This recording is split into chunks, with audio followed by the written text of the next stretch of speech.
Estamos a punto de empezar con el panel. Les pedimos si pueden buscar un asiento, sentarse y para que podamos empezar a tiempo.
Oficiales por estar aquí el día de hoy. We want to thank Garnica and El Norteño for allowing us to have the place for this panel today. Queremos agradecer también a Guillermo con El Norteño y Garnica Event Center por dejarnos tener este espacio el día de hoy. My name is Daniel Nagore and I will be your moderator today. Mi nombre es Daniel Nagore y hoy yo seré su moderador. We are going to start by allowing our panel members to introduce themselves and tell y'all a little bit about them. So, vamos a comenzar con los miembros del panel haciendo una introducción de quiénes son y por qué están aquí y qué representan. Absolutely. English and Spanish. My name's Ginger Young. I'm an attorney with Flowers Davis here in Tyler.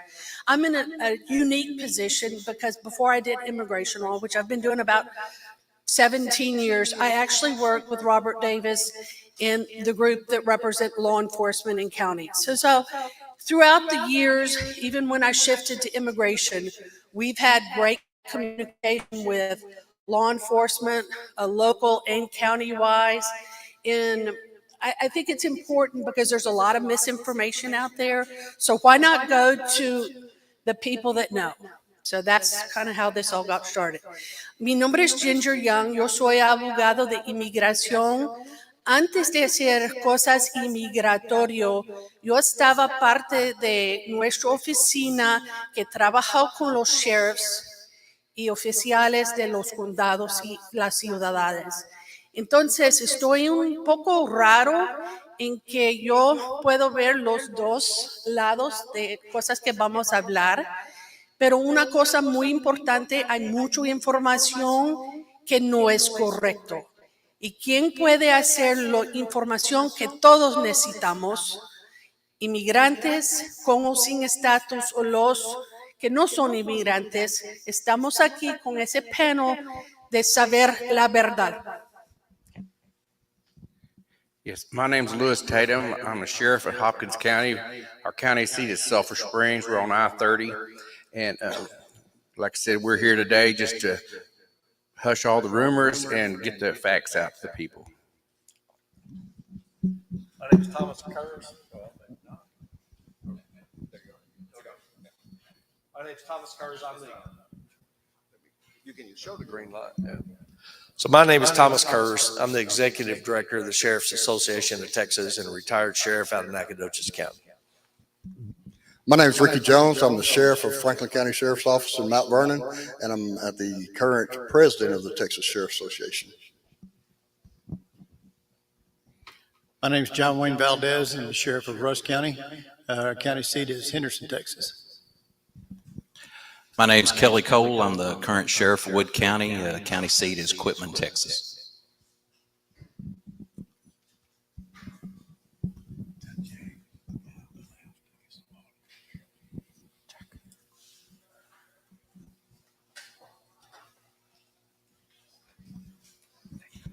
Hello, my name is Jack Martin. I'm the sheriff of Morris County.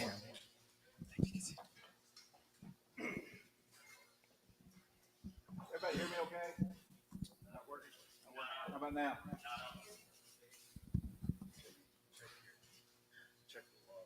I'll just use this.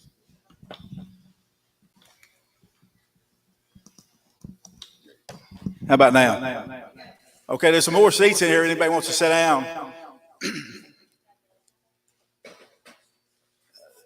This meeting began about 2 weeks ago when I was up to office, and I had met for that day about the third one of my Hispanic employees, and they told me what was going on in the community about children not wanting to go to school, people not going to work, people scared to go to church, and we want to do away with some of the rumors that are going around. And as God would have it, Sheriff Jones and I just returned from Washington, D.C. yesterday afternoon after being there for a week. And we had the opportunity to meet with Tom Holman and two other members of the ICE in Washington, D.C. that are office there. And they told us about other rumors going out through the country. And I just want to dispel some of the rumors and let you know some of the things that we're required to do, some of the things that have to be done, and the reason they have to be done that way. And I want to introduce one other person. Jose, would you stand up? Another immigration attorney here from Tyler and Longview. So any other attorneys here, immigration, that need to introduce?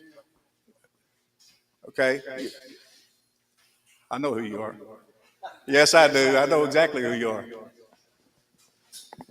So if y'all want to talk to any of them afterwards, I'm sure they'll be willing to talk to you. But I appreciate everybody coming here. This is out on Facebook Live for those that were kind of afraid to come here. And there's no question that you can't ask us that we will not either answer immediately or get you an answer for.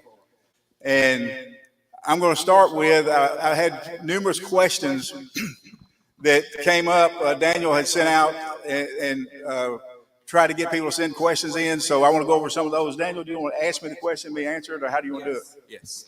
Hold on. Oh, there we go. No, this is fine.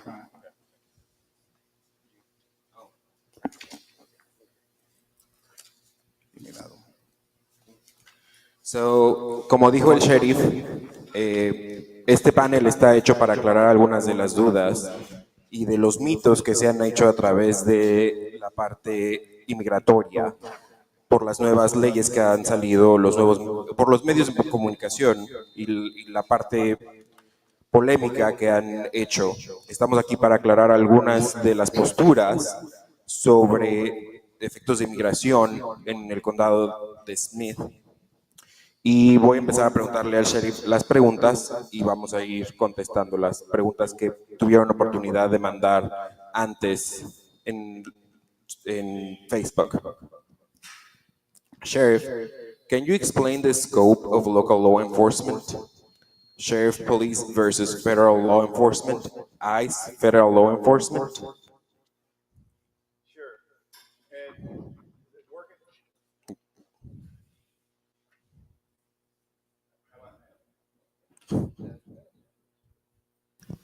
It must go off after a few minutes.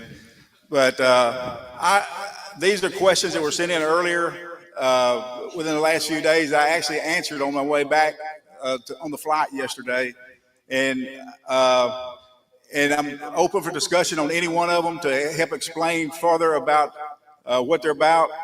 But the Sheriff's Office in the state of Texas is a constitutional office and receives its authority from the Texas Constitution. Generally, a commissioner's court is responsible for the funding of the Sheriff's Office. However, the sheriff is constitutionally responsible for the functioning and operations of his or her office. The sheriff is also responsible for the safety and security of the county courthouse, as well as all courts from county court at law and including the state district courts. The sheriff is voted into office every 4 years by the voters of each respective county. The sheriff in the state of Texas, in most cases, is also responsible for a county jail. A police department is responsible for enforcing the law in a municipality, which is generally made up of a city council, mayor, and sometimes a city manager. Most of the federal law enforcement entities fall under the jurisdiction of the United States Department of Justice.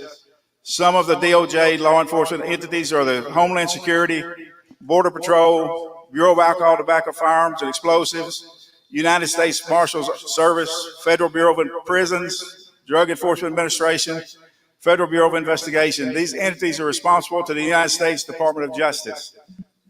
So, if you'll go ahead and read that. Yes.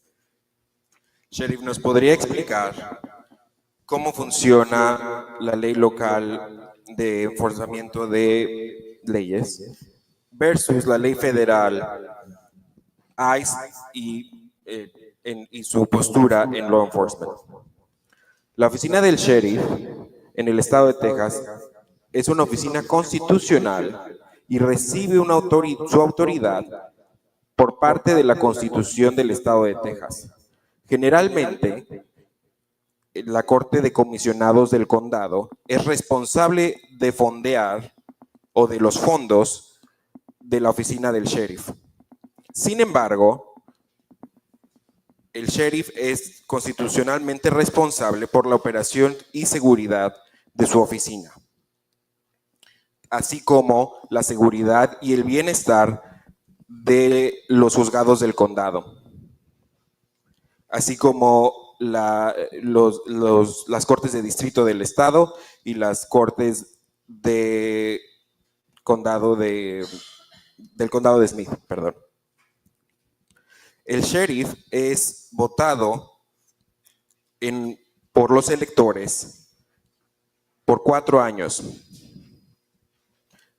Y esto basa en cada respectivo condado de los que son.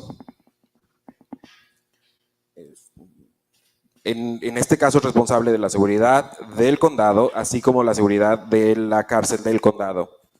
El Departamento de Policía es responsable de enforzar la ley y es una municipalidad que generalmente hablando se encarga, está conformada por el alcalde, algunas veces el administrador de la ciudad y un consejo administrativo. Muchas veces las leyes federales caen en la jurisdicción de los estados, del Departamento de Justicia de los Estados Unidos de América. Algunas personas de la administración encargadas de la seguridad, de la patrulla fronteriza, del Buró Federal de Cárceles o Prisiones, la Administración de Drogas, el Buró Federal de Investigación. Estas son entidades que todas tienen que responder al Departamento de Justicia de los Estados Unidos. Thank you, Daniel. Do you want to go over each one and see if there's any questions one at a time as we go through them? Would that be best? Just, is there any questions on that part? Just what the job of a sheriff is, the police chief, and each individual law enforcement entity? ¿Hay alguna pregunta acerca de el trabajo del sheriff y de lo que sus responsabilidades conllevan? Yes, sir. Yes, sir. So my understanding is you just went to Washington, D.C., correct? Yes, sir. You get your marching orders from Washington, D.C. that goes to Mr. Paxton, yes? And then you delegate because you're the sheriff, you're the president of all the sheriff departments in Texas. Is that correct? No, sir, that's not correct. That is not correct. Okay, enlighten me. I'm the immediate past president. Say that again? I'm the immediate past president. Immediate past president. So enlighten me as to how the delegation goes. How does jurisdiction go? You're the president of the Sheriff's Association. There's 254 currently, including yours. How does the administration from federal government gets her passed on to local government or state government, which you're responsible for? Can you enlighten me with that? No, I'm responsible for the Constitution of the state of Texas. That's correct. Yeah. So does the United States Constitution does not override the Constitution of the state of Texas? Not as far as I'm concerned. It doesn't override it. No. It doesn't. Okay. So No. are you able to tell me? One question at a time. I'm not going to sit here and take the whole day answer your questions. If you want to get together, instead of wasting these people's time, I will get to you after this is over with and start to talk till the dogs come home or the cows come home, however you want to put it, and answer every one of your questions. But we're not going to waste everybody's time with you asking question after question after question. Where are you going? I mean, if I've asked 2 questions, sir. I just need clarity. As all my people need clarity. All the Hispanics here, all the brown people, all the black people, we need clarity. Because you know what? This is the deal. When we go out and we go shop, we're not illegals. We're not criminals. When we don't have a driver's license, if we don't have insurance, then we become criminals. Guantanamo Bay was just opened yesterday. That wasn't made for anybody. That was made for us. And we feel threatened by that. We're scared. Our children are scared. Our families are scared. that's exactly what I'm here for. That's exactly what I'm here for, is to try to get that, keep you from being scared and try to explain to you, if you will, if you just wait and listen to the program, and I promise you, after it's over with, if you want to talk some more, I'll be here and talk till you get ready to quit. My people need to understand, not just me, sir. They're not just your people. They're not just your people. They're our people too. You're responsible for our welfare. Yeah. Every citizen in the I'm talking. Okay, can I? Every citizen in Smith County is my citizen. I ran for the sheriff's office for Smith County, not for the Hispanics, not for the Cubans, not for anybody else, for everybody. And there are those here that are here and have been here longer than I have. So we'll talk later. And if you can't refrain from interrupting, I'll talk to you outside. But if you'll sit there and just go along with the flow and let me answer all these questions, I'll be happy to answer them. Can I recommend something? The sheriff has voiced with me several times over years, not just because of the fear. And there is real fear, and I'm so glad to see so many people here. But if I could recommend, let sheriff and the other sheriffs share where they come, because it's very confusing between federal government and state government and how they mesh together. And I know sheriffs, all the sheriffs were hopefully here to kind of explain how that all fits together and how it works in their counties, mainly to reduce fear. So that's, I'm going to step down a little Yes, bit. and that is exactly the purpose of this panel today. Ese es exactamente el propósito de este panel el día de hoy, que el Sheriff Smith quiso poner para darle certeza a la gente que nuestras oficinas locales están aquí para protegernos a todos los ciudadanos. And as I said before, you had the opportunity to submit your questions ahead of time, and you submitted the form. We will very gladly get all your questions answered. Okay, let's go to number 2, Daniel. Sheriff, I understand you just returned from Washington, D.C. for the National Sheriff's Conference. Did you learn anything about immigration enforcement you can share? And I'm going to say it in Spanish right quick. Sheriff, entiendo que usted acaba de regresar de Washington, D.C. de la Conferencia Nacional de Sheriffs. ¿Usted aprendió algo acerca de las nuevas leyes de inmigración que nos pueda compartir? Thank you. Yes, Sheriff Jones and I did just return yesterday after a week in Washington, D.C. at the Midwinter National Sheriff's Conference. And we're fortunate enough to be able, we had already scheduled this well in advance of knowing who was even going to speak at the national conference. But as luck would have it, Tom Holman was one of the speakers, as well as 2 other higher up immigration personnel from D.C. And they were able to dispel some of the things that we've been hearing and give us some idea of where they were headed, because we have to know what they're doing in order to determine what we're going to do. We're going to keep everything constitutional, number 1. So Franklin County Sheriff Ricky Jones to my right here, and I did just return yesterday from a week in Washington, D.C. at the Midwinter National Sheriff's Conference. During the conference, we did have an opportunity to meet with Board of Czar Tom Holman, as well as management level personnel from his office.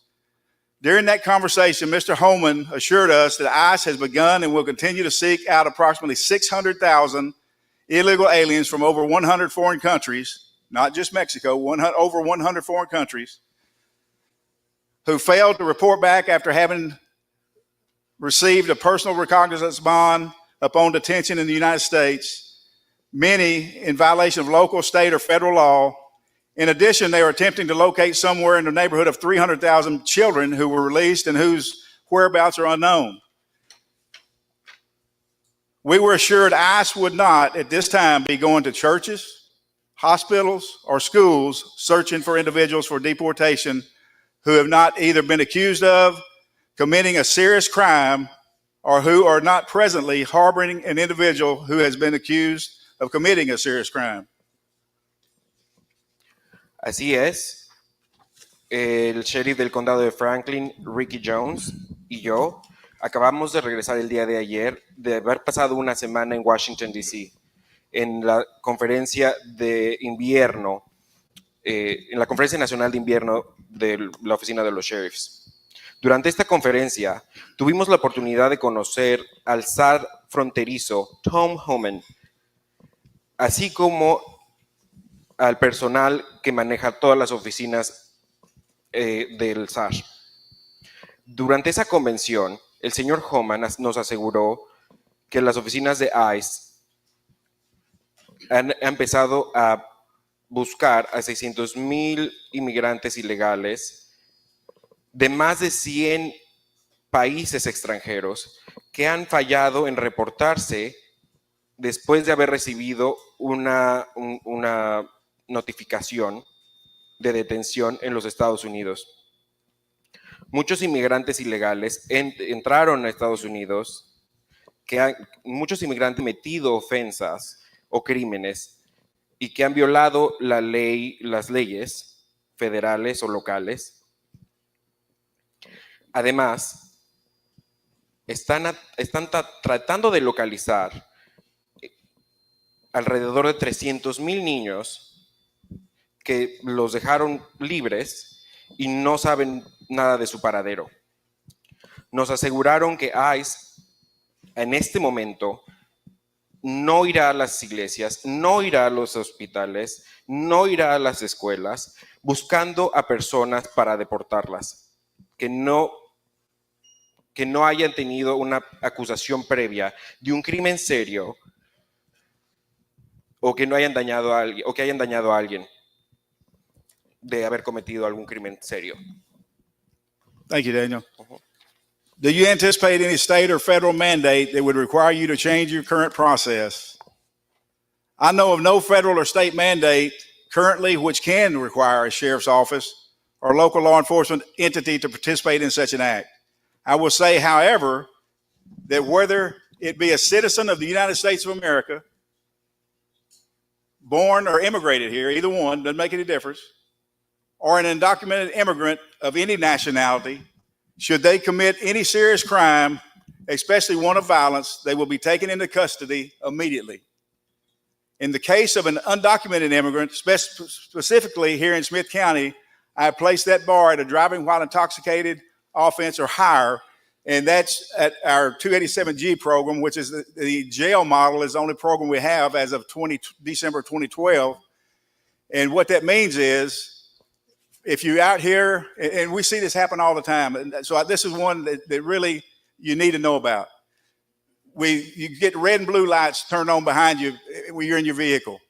If somebody doesn't have a driver's license, especially some of these kids, 17, 18 years old, their first thing is, I'm going to run. That's a felony. That's the wrong thing to do. Whether if you would have stopped and got your ticket for no driver's license, you would not end up in a Smith County jail or any other jail here. You would get a citation, and it's not at the Class B misdemeanor or higher unless you do run. So you have no trouble. But if you run, it's automatic. You're going to, ICE is going to come pick you up, and if you're undocumented or otherwise. So that's the kind of things I want to get you to understand and get your children to understand, where they know they're not scared to go to work, they're not scared to go to school, go to church, and things of that nature. ¿Usted cree que la nueva ley federal, el nuevo mandato federal, requiera un cambio en el proceso que tenemos, con el que contamos actualmente? A lo que el sheriff contestó, no sé de ninguna ley federal o local que esté actualmente, que requiera actualmente que la oficina del sheriff o una oficina local participe en dicho acto.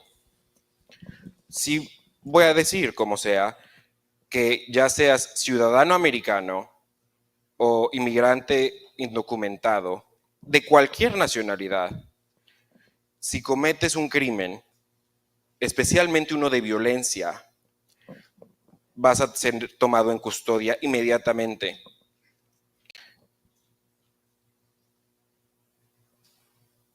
Y a lo que él también dijo, que si vas manejando y te paran y tienes un ticket de tráfico, no te detienes y no hablas con el oficial, ahí es cuando empiezan los problemas, porque puede ser algo que podrías haber parado y tener un ticket, un citation de falla de presentar documentación, y ahí es donde escalas la barra y entonces ya es una persecución cuando estás corriendo de nuestros oficiales. Thank you. The next question was, does Governor Abbott's executive order from Friday, January 29th, directing state agencies to assist federal immigration to investigate, arrest, detain, and deport illegal immigrants in Texas include counties and sheriff's offices? The answer is no. This order pertains specifically to state employees. However, Mr. Holman informed us that the 287G task force model will be in effect in the very near future for state and local law enforcement to participate. Before I go any further, I just explain to you what that model is. In December of 2012, They had the task force model where sheriff's office deputies, other state agencies could be cross-designated and deputized, if you will, by the federal government to participate in the ICE task force model. They also had an ICE detention model, which came back in effect after 2012, after I took office in January 2013, and we were one of the first 14 to join that model. And in joining that model, as I told you earlier, I'm the one that set the bar of what we're going to do here in Smith County, DWI or above. Everybody gets stopped for a traffic ticket. Everybody gets stopped for anything less than a Class B misdemeanor, has nothing to worry about. Unless you run. So I will say the Smith County Sheriff's Office will participate in this new program. And there's no difference in arresting a legal citizen who has committed a crime than an undocumented immigrant who has committed a crime. I want to be clear, we will be arresting those who are charged with committing a serious crime. ICE also will be arresting collateral undocumented immigrants, and I'll explain in just a second what they're referring to about that.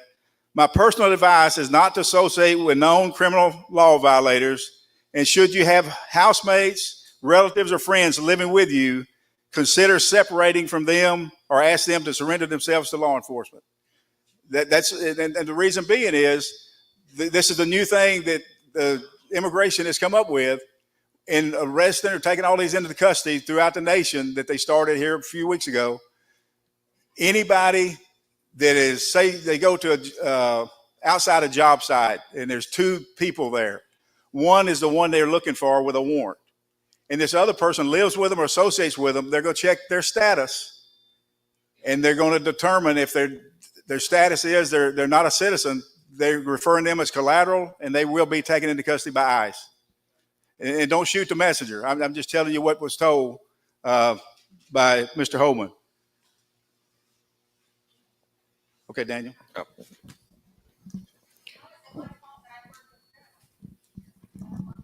Oh.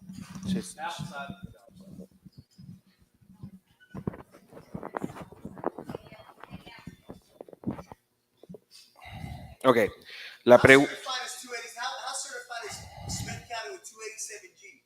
How what? How certified are you? What do you mean, how certified? You're either certified or you're not. No, because there's a memorandum of agreement that you have to sign with ICE. Yes. Right? And Yeah. I need to know, how certified are you if it was in 2013 that you agreed that with I don't know, whoever the czar was at that time, maybe Kamala?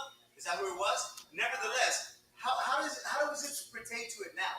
There's a memorandum of agreement that you have to sign with ICE. Your sheriffs. One question. Just ask a question. You're not up here to speak. Ask a question. No, I'm asking the question. The question is, Ask it. how in compliance are we?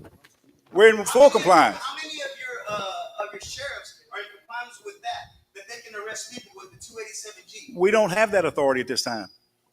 We don't have that. We have the detention. Participating in the jurisdiction, you must sign a memorandum of agreement with ICE. Yes, that's one of the qualifications. The other qualification is training of officers must be complete within 4 weeks. Yes? It must be. No, it doesn't be completed in 4 weeks. Hold on. Let me answer your question one at a time, or you're through talking. I'm asking him. Yes, ma'am. Go ahead, sir. I'm waiting for your response. Go ahead, sir. You're welcome to leave.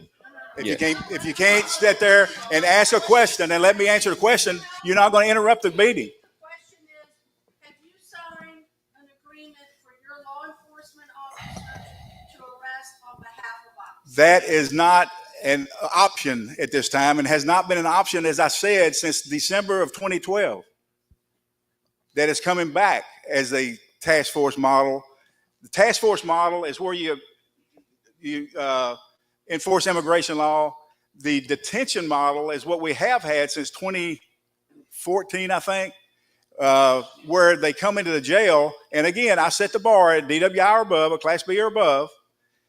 And those that come in, because of us joining the ICE program, we have the fingerprint system that ICE has access to, where we can fingerprint those people coming in if there's DWI or Class B misdemeanor or above. And if they are in the country illegally and they've committed that offense, we notify ICE. They have 48 hours to pick them up after we're through with our charges. So is it my understanding you're going to throw a big net and whoever gets caught in it? No, I'm done that's not talking what- to you. I'm done talking to you. Is that what I understand? I think there's some confusion about what the sheriff. You got people here that came here to listen, and you're not going to interrupt the meeting. That's your last warning. That's your last warning. I'm asking questions from you, sir. Okay, here's I need answers. Sir, you have an opportunity to fulfill answers as questions, as I told you before. We will gladly answer all your questions. Just submit the Ginger. form. I think it will help. So someone is driving drunk. Mm-hmm. And they get pulled over, they get arrested. Mm-hmm. If they are undocumented, ICE is called. Correct. But the sheriff's office does not arrest someone on DWI only because they're documented or undocumented. No, going down the road, Ginger, as you know, we don't know where they're from, if they're a citizen or whatever. That doesn't. I'm answering the question. I'm done being interrupted. If one more time, I want them out of here. No.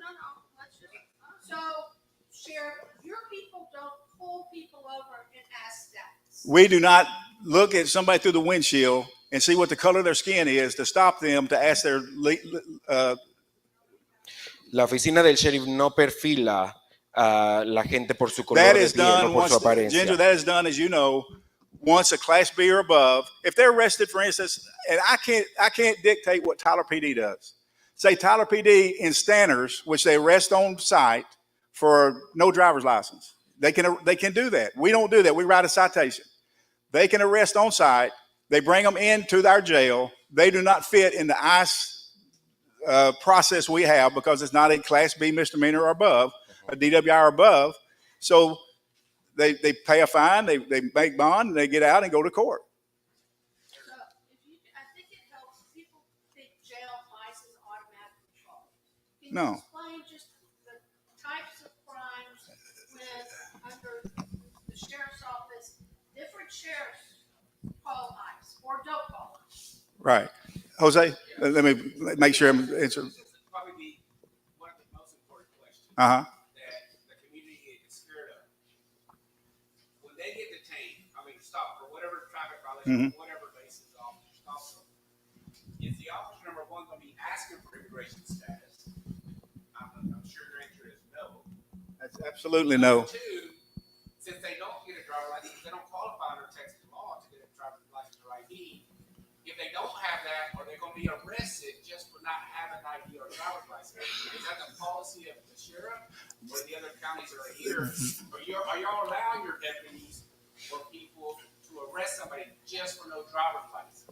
That's one of the That they can, but our policy at the sheriff's office is anybody with no driver's license gets a citation and is asked to come back to justice of the peace court, city court, whatever court, whichever. So if an officer, I do criminal law and immigration, and 90% of my clients are immigrants. If next week somebody gets arrested for no driver's license, that's the only thing they had, and comes to Smith County Jail and ICE is called on them, then that's an issue. One of their deputies going to go and do whatever they want. Is that what you're saying? That well, if they did arrest them, Jose, for no driver's license, they still, once they get to the facility, to the jail, they're not going to go through the immigration process. That's what you're telling me. Yes. Oh, they won't go through. I assure you, it won't happen. And you're going to have to talk with the deputy and say you shouldn't be arresting those individuals. We're Chief Pinker than that. You want to answer that question, Chief? We might need to talk to your Angelina County who, and the KLTV interview said that was opposite of that. When somebody got arrested, Well, when he got stopped and he didn't have a driver's license, he would All I can Well- speak on is Smith County. yeah, All I can we're speak on talking is about Smith Smith County. This is a Smith County panel, which we have guests. travel everywhere. Well, go around. He said. I would go around Angelina County then. And Mr. Rankin, every county, and it's also a political decision, you Uh-huh. as the sheriff. So whether or not you comply with 280, whether or not you do your, arrest somebody for no driver license, that's an internal policy that y'all have, which you have Yeah. the constitutional right to do it under Texas Right. law. And we as immigrants understand that. Right. But we just want to know, what are y'all going to be doing so we can educate our community? Because it might be Harrison County. We know that they're going to arrest you for no driver license, and we know they're going to call immigration because that's their policy. because it's a political decision, and you're saying you don't. So that's what we need, that information, so we know your policies in those situations. And so that's kind of the biggest concern that we have as a community. Exactly. And that's just basic policy questions from you, so we know. Because you're different. Larry might be different in Upshur, other one Harrison, and that's y'all's right. But we just need to know. You know. You're in charge of a big net, and that's all we need to know. We need to be informed. I'm trying to inform you about what we're going to do here, and these sheriffs. If you want to talk to any one of them, they'd be able to stay here as long as you want to talk to them. But let's do one thing at a time. And so that's just the main. I appreciate that question. Because hold on. I said hold on. I'm saying because that's one of the, and I've done immigration 20-something years in criminal. Mm-hmm. That's one way that I see immigrants being in jail is for no driver's license, because they can't control that. Right. So that's why it's an important question. The other question I have for you, and you might not be able to answer because it deals more with the probation department. Are y'all doing anything to work in the probation department that allow immigration to come to the probation department and look for people that are undocumented? And are they going to stop, or are they going to arrest them or detain them? Are y'all involved in that way? Because that's also a policy decision from the probation. No, Jose, as you know, the probation office and the probation officers work for the court. They don't work for me. All I can speak on today is those employees that work for me and what our policy and procedure here at the Smith County Sheriff's Office is going to be. And I will tell you, my policy and procedure has not deviated since I took office in January 1st of 2013, nor will it. No, and we've been friends for a while, and you've been very helpful in clarifying the way your stance, even though we disagree on some policies. But I think it's important that y'all share those. And I want to make sure that any other sheriffs that are on the panel from different counties, if they agree with you or there's some little difference from their counties, so we're aware of, because on my radio show, if I know Wood County is arresting everybody for no driver license and they're going to call immigration, then I better let my community know that when they go through that county, they better, get a heads up. So that's why I want to know, are all the sheriffs involved? Agree with you, or they have their own preference? Right. Good question. I'm just going to go ahead and ask the question of these guys up here right now. So far, has anything deviated from y'all's policy and procedure that you're going to follow from what I've answered here on this sheet? Any of you here? You heard it. These are all Northeast Texas sheriffs that I've gotten together because I didn't want to come here. I want y'all to have the opportunity. Some people are probably here not from Smith County. I want y'all to be able to understand how toxic it is for crimes to be going on as the crimes go on with bringing undocumented immigrants across the border. Many of them are sex trafficked. There's so many crimes that go on that we do not want to go unreported. Sheriff Smith, with all due respect, I do agree with you, and nobody would disagree that anybody that has a criminal background, criminal offense, should be punished. It doesn't matter black, white, or blue. It doesn't matter. We're with you on that.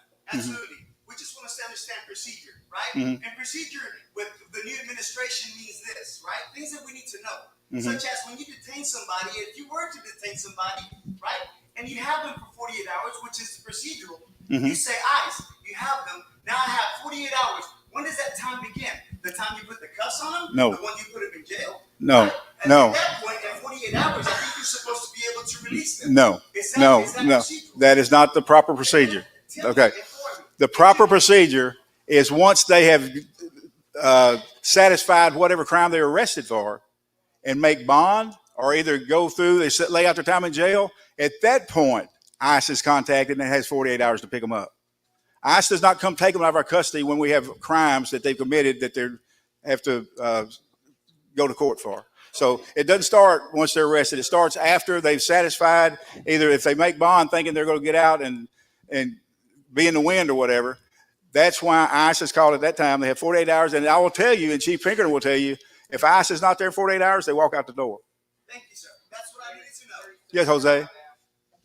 48 hours by statute is when the state no longer has the right to detain the individual. So that could be either they pay the bond. As long as they don't pay the bond, the 48 hours do not start. Correct. Okay? So once they pay the bond, it starts at 48 hours. Now, weekends and holidays aren't included. Okay? Or they're done with their crime, like they pled guilty and did their time. Once they're getting time credit, 48 hours start after that. Or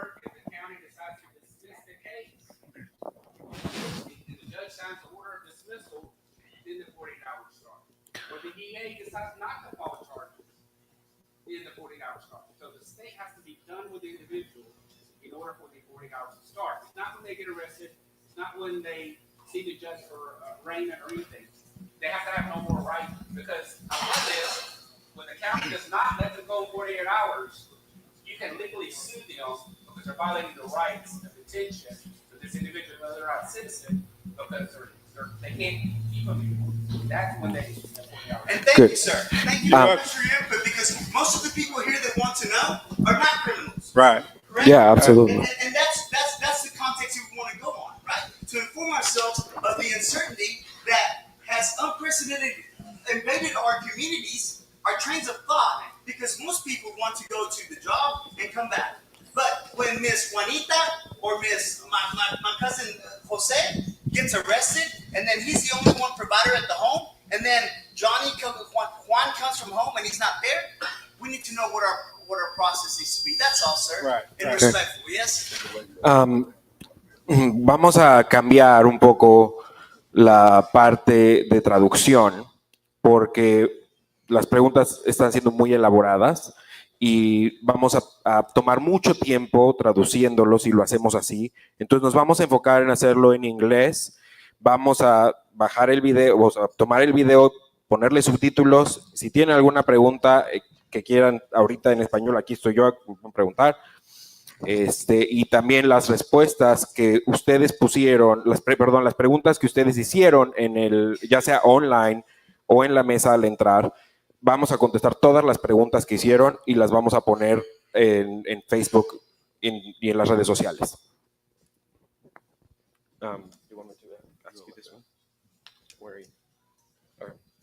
Sheriff, is SB4 currently in effect or being enforced by the SCSO or other East Texas counties? No. And the reason being is Senate Bill 4, the only way you can prove Senate Bill 4 is if they're taken into custody at or near the border or border checkpoint. You have to prove that they came across the border illegally. And if we've come across somebody here in Smith County, we don't know where they've been. We don't know when they got here. We don't know if they came across the border. Or if we don't know if they came across the border prior to Senate Bill 4 going into effect. So that's unprovable for us. So it has to be at or near the border or border checkpoint for Senate Bill 4 to be in effect. Oh, wait a minute. Ma'am, you had a question?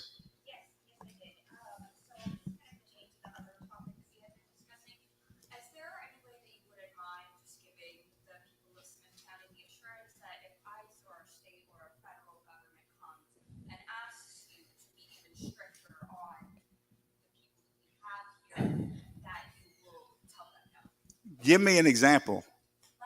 I mean, because I'm not going to be any stricter than the law allows. I'm going to enforce the law, whether it be a state law, a law that we're in partnership through deputation with the federal government, whether it be ICE or wherever. I'm going to follow the law. And I might go ahead and say a lot of laws that I might disagree somewhat with, but I'm going to follow the law, whether I agree with it or not.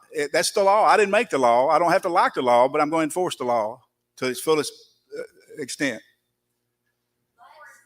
Well, hold on. She's talking. Let's say if ICE and state government come together and say that any person that you arrest, if they are not a citizen, that you would like them to automatically be deported, which would breach DWI? No, because I'm going to stick with what I said, DWI or above, and I'm not going to know whether or not they're a citizen or not because we set that parameter, and that's the way we're going to stick to it. Okay, so you stand firm on that? Absolutely.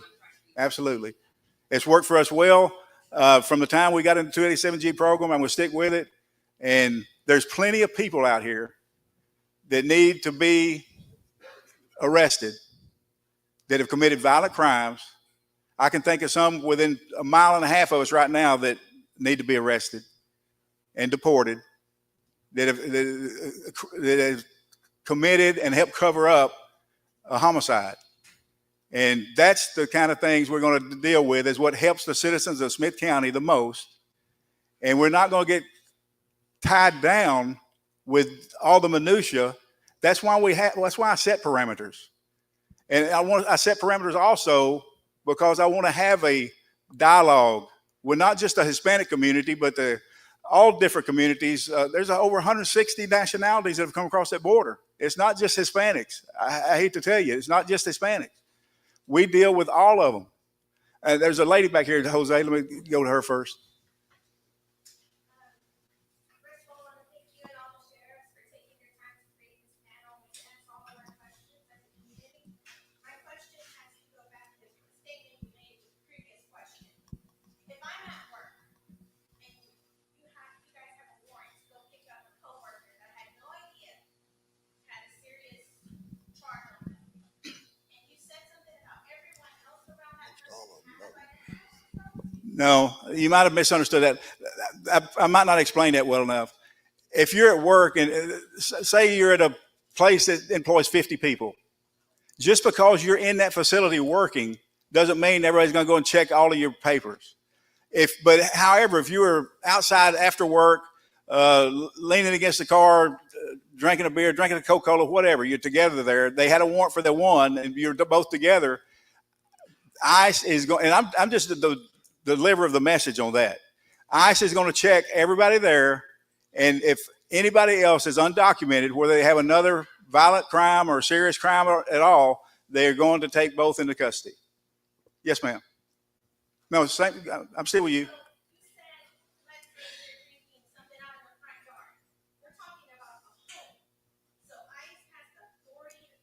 We were talking about a job site a minute ago, and we went to home now. Mm-hmm.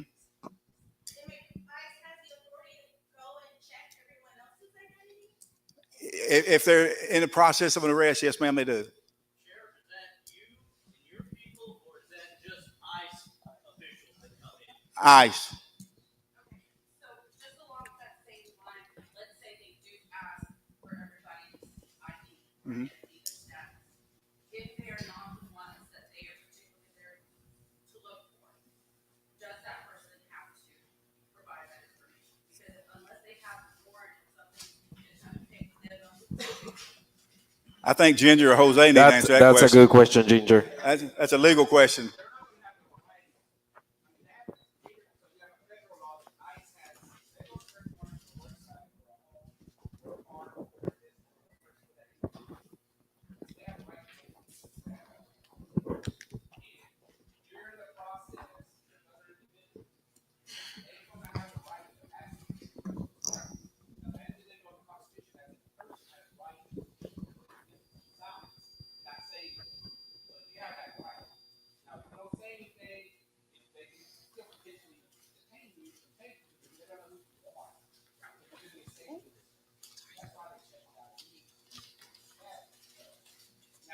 Sheriff goes out there because somebody has seen his life and they show up with a warrant. If I'm understanding correctly, we're going to go and just get that individual. We're not going to ask for ID. If we're there for that purpose of a warrant, absolutely. But I want to ask you a question that come up, Mr. Smith. If I'm driving and they stop me for speeding, and you already said earlier that I'm not going to get arrested for no driver's license, right? But if it's something else, let's say DWI, I know I'm getting arrested, that's your policy. How about the other people in the vehicle? Now, is your state, like you're saying, your county, the county or the state of officers, are they going to be asking for IDs for the other people in the car? And if they don't have them, because they don't have status, are they going to arrest them for not having an ID? No. That scenario you're talking about, if we stop somebody for something other than immigration, the way I understand it, speeding or whatever. As you know, speeding is not an instandard offense. We don't arrest for speeding. And we don't arrest for no driver's license. So that would not fit in there. And we're not going to go asking for anybody's green card or anything in the car. We're there for a state violation. What about an open container, Sheriff? Per se, if I had an open container. That still does not meet the threshold. Perfect. Ginger. One thing I want to point out is everybody in this room has certain constitutional rights. In my experience, many of my clients, many of which are Hispanic, don't know how to use them. I know Jose last week has done a Know Your Rights, Make a Family Plan. I'm doing 1 or 2 a week. It is so important to know your rights. Some of that time is to remain silent. There's sometimes you may not want to remain silent, and it is a moving target every day and has been every day, especially for the last 2 weeks, 3 weeks.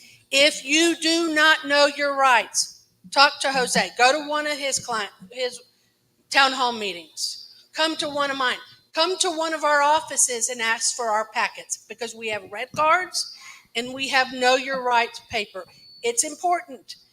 The people here, I can tell you, don't need to worry about it. And I think that's one place where we're getting. Law enforcement does law enforcement.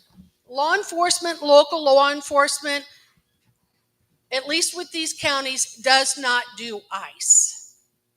Follow the law. Don't run. Don't drink and drive. And at least in East Texas, you're going to be A-OK. Voy a explicar eso. Todas personas aquí, con o sin estatus, tienen derechos. Úsanos. Úsalos. Primero necesita aprenderlos, pero úsalos. Y si no están haciendo cosas criminales de ese algo, no va a tener problema. Ellos hagan cosas criminales, no de ICE. Ni si ese va a cambiar. Say, hey, sheriffs, if y'all start working with ICE to detain people, is there a way you'll let us know? Absolutely. Absolutely. Thank you. So we're not here for us. Hang on a second. Hang on. Hold on. It's my turn. I think ma'am had her hand, like she's been having her you ma'am with a cane. Here. Hold on 1 second, John. All right. She's getting you the mic. Thank you. Hello. Thank you, Sheriff Smith and other officials for allowing us to meet with y'all. It's obvious that I am not Hispanic and I'm an old woman, and I have 2 or 3 questions in general, if that's okay to ask. Yes, ma'am. If I'm with a group of friends, no matter their nationality or ethnicity, and ICE or maybe your group comes up, they keep talking about they want to see your papers. Well, what kind of papers would I have to have? Because I didn't come across the border. I think I'm legal. I was born here. So what kind of papers does a granny have to have? That's my first question. Or anybody else that was born here. Number 2, that lady, where'd she go? They keep talking about these packets of information and knowing your constitutional rights. It's been a long time since I was in civics. Is that information free? And I think the county, the city of Tyler, they need to be more proactive in telling us, not just immigrants or ethnic people, of where can we get that information. Make it easy for us, because not everybody in America has access to the internet. Some of them don't even have TV, and it's more pronounced in the rural areas of America. And then number 3, are y'all authorized to make these arrests, or do y'all have to call in ICE to handle that part of the process? Thank y'all very much for listening to me. Yes, ma'am. Hold that mic just for a second, because I might have to ask you a question. You can go ahead and sit down. I'm going to answer it backwards because I can remember the last one more than I can the first 2. We don't call ICE for anything on an investigation we're doing out in the street. The only time I've ever called ICE for that I can remember is we had a double homicide on Highway 110 North early one morning, and we had 2 people that had no identification. They were both deceased, and we needed to know who they were. So I called ICE. They come and fingerprint them and identify them. obviously we're not going to deport them. They're deceased, but they as a tool that we use through ICE to be able to do our job. But as far as what paperwork do you need to travel around, you don't have to have any paperwork. There's nothing that requires you to. But I would advise to have an ID card if you don't have a driver's license. Have a driver's license from Department of Public Safety, just something. But we don't go around asking for immigration papers and green cards. We are there to do an investigation, whether it be a Class C misdemeanor on up of something we're investigating, unless it's a traffic stop. And we don't try to make something out of every traffic stop we do. If it's in a suspicious place where we're having burglaries, that's what that's why we're stopping people for. So the type questions that will be generated and asked of those people would be related to that, about what are you doing here? Do you live around here? And questions like that. Everything. There's very little of our job, my deputy's job, from patrol, CID, and the jail that has to do with immigration. But the immigration part that we're a member of and that we're going to enforce, we're going to do it 100%, just like we do everything else. Does that answer most of your questions? And Sheriff, let me add something to that. I'm sorry. I had the opportunity to speak with Ginger a few days ago, and she mentioned that there's suggested documents that people might want to carry on an envelope at all times, correct? Right, that goes in to know your rights. And if anyone in this office wants one of the red cards, stop by my front desk, ask for it, feel free, I have about 3,000 for it. If you don't have one and you're undocumented, or maybe even if you're Hispanic, you may want to have one on you. It helps you be able to voice your rights. Those red cards had a lot of information for you to know what you can expect or what to do in case of. Sheriff, could you clarify this for me? Oh, yeah, Sheriff Smith, could you clarify this for me? So is it, so, yeah. Okay. Give us, yes. Ma'am. Yes, ma'am. Yeah, can you get her? Somebody get her a mic. Does that work, John Wayne? Oh, never mind. They got one. Sorry, thank you. Okay, so It's not on, I don't think. can you hear me? Yes. Yes, Yeah. I'm sorry. Okay, so I understand everybody's concern here about the whole collateral. Somebody, like 2, 3 ladies talked about it. Sorry, can I hold it for a second? Yes. My question would be with this. The mic. Sorry, my question would be with this. I mean, even those out there that are citizens, sometimes we even have a hard time trying to know who we have around. We sometimes have to even pay a system in order to have access to criminal background, and even for illegal immigrants, when they have to go through the process, they have to go through the biometrics and all that kind of stuff. So for us who are hanging out, meeting friends, or just co-workers outside in the community, I mean, there is a little bit of a concern out there, and I know you already talked about it, but how would we know when this person has something like a background or not? And also, it's not just those that are illegal immigrants that are currently going through the immigration process to obtain the residency or whatever that may be. You also have those that are currently resident. They have a more of a delicate situation than those who are citizens, because citizens have more rights than the residents.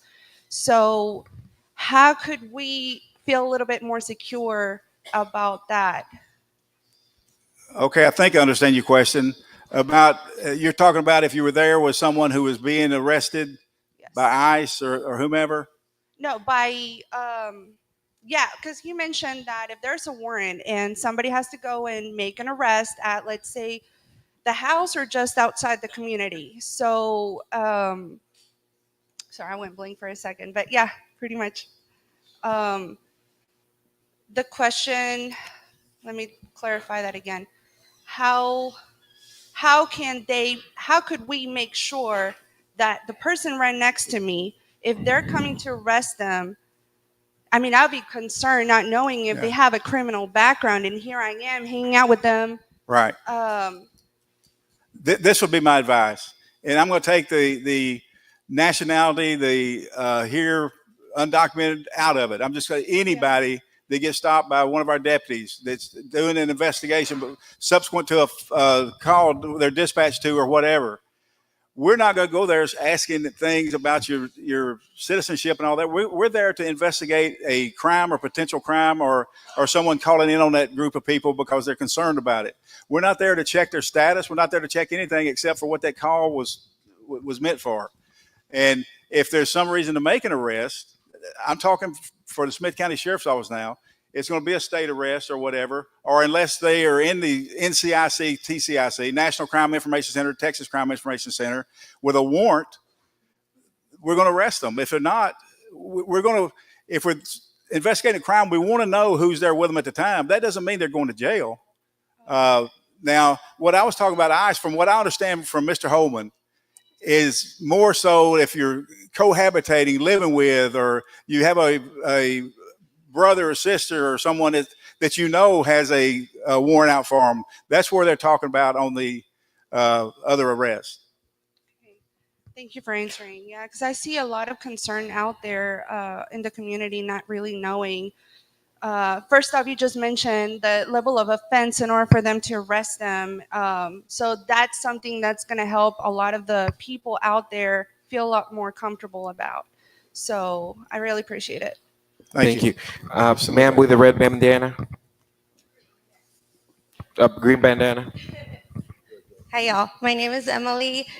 So my question, I'm pretty aware of how the criminal system works here in East Texas, or Smith County to be specific, but mine is more on like, how are we, what internal policies, procedures, and Mr.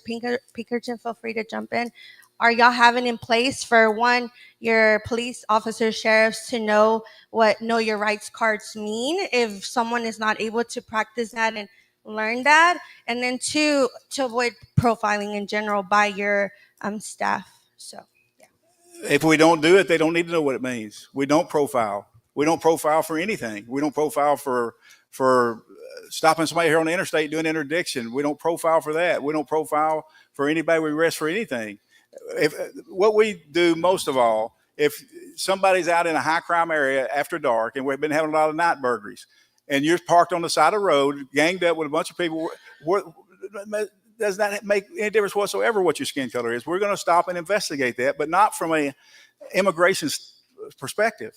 I mean, yeah, I understand that's like the overall message here, but I'm just making sure, how are y'all internally complying with that with your staff or the police department as well, the officers? I can't speak for the police department. I can only speak for the sheriff's office. I mean, he's here, so. And you can ask any one of these deputies in here if they know what our marching orders are for any specific thing you have to ask, they can answer you.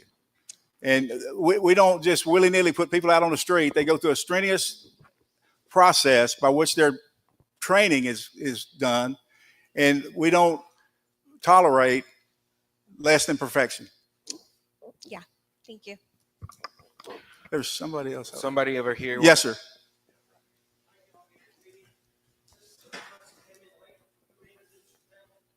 Let me get somebody, get you a mic. You want to introduce the panel? Oh, okay.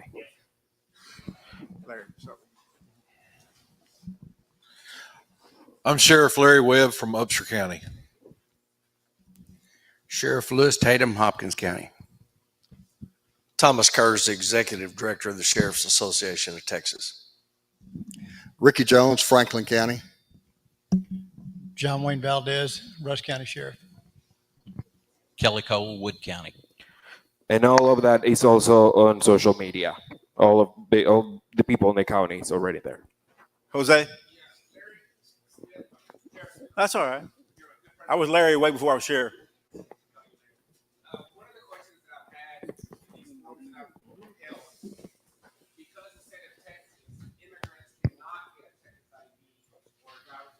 Because it's a political decision by our legislatures, which other states, New Mexico, California, Colorado, other states allow individuals to get driver's license and IDs.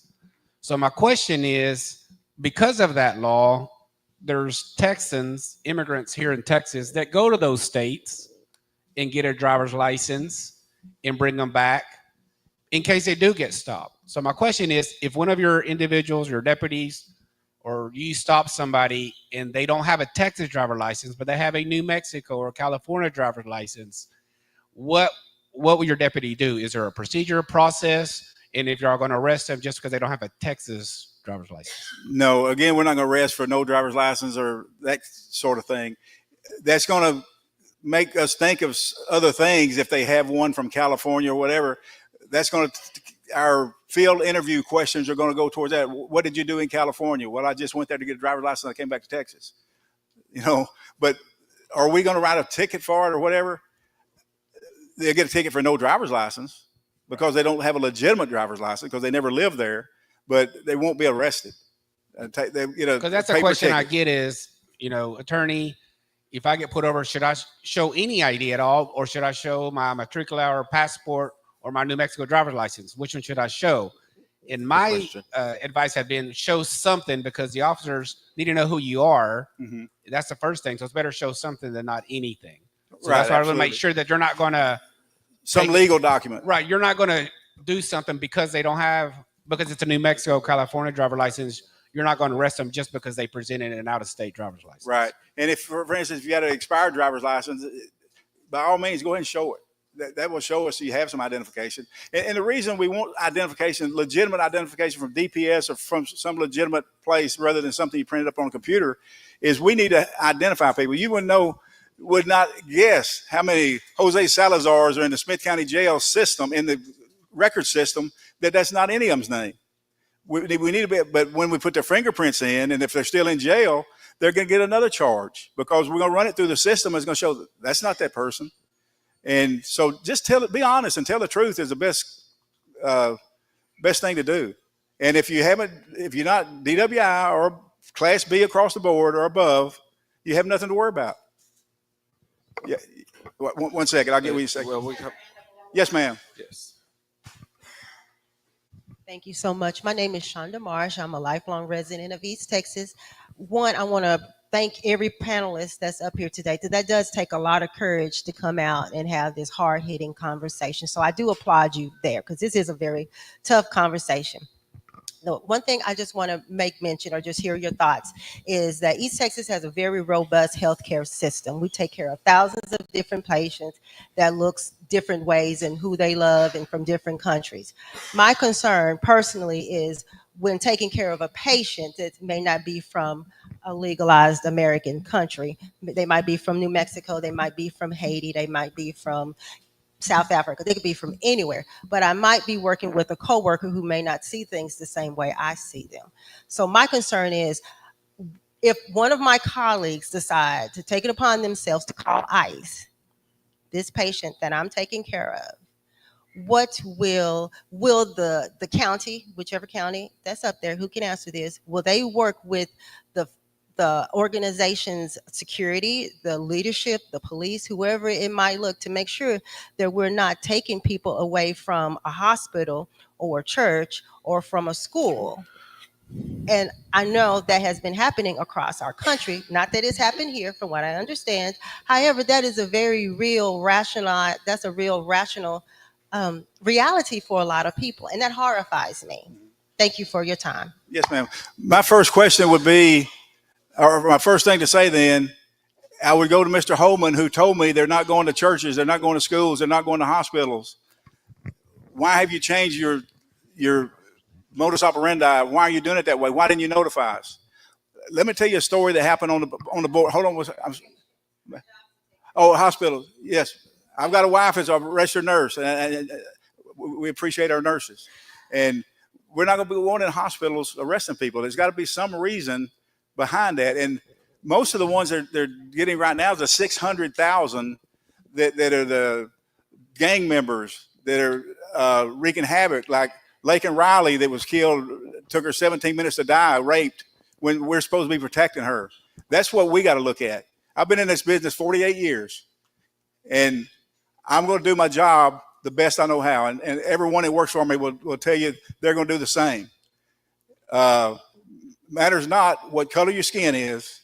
And I've got many friends from many different nationalities that will tell you that. We're going to enforce the law, and we're going to enforce it equally. There's somebody back here. Yes, he was her. Yeah, you. One right here. No, Sheriff, she was before. Oh, okay. Hold on, I'll get this a second. Right here. You with it. With a cap. Go ahead. I'll repeat it. Go ahead. I need that. This is going back to the IDs. Uh-huh.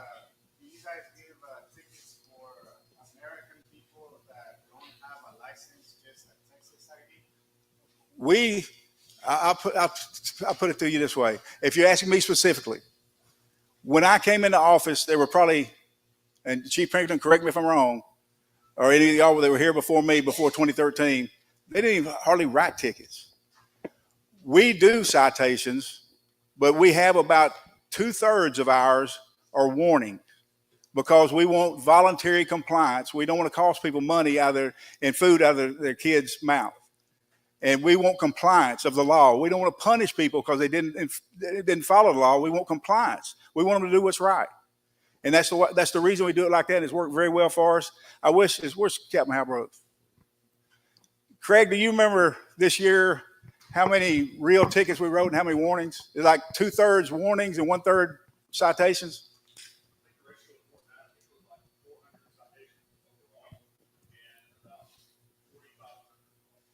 Okay, 4,500 to 400. Did I answer the question? The reason I asked that question is because, I own an insurance company and that's what we need, right? License, right? The Mexican passport. Right. And I have customers that probably get 3 tickets in a year for not having Texas license. Mm-hmm. Sometimes more. Right. So I understand you got to make your money for the county to operate, right? Mm-hmm. That's not the way. That's not. No. Ours is for voluntary compliance and not to make money.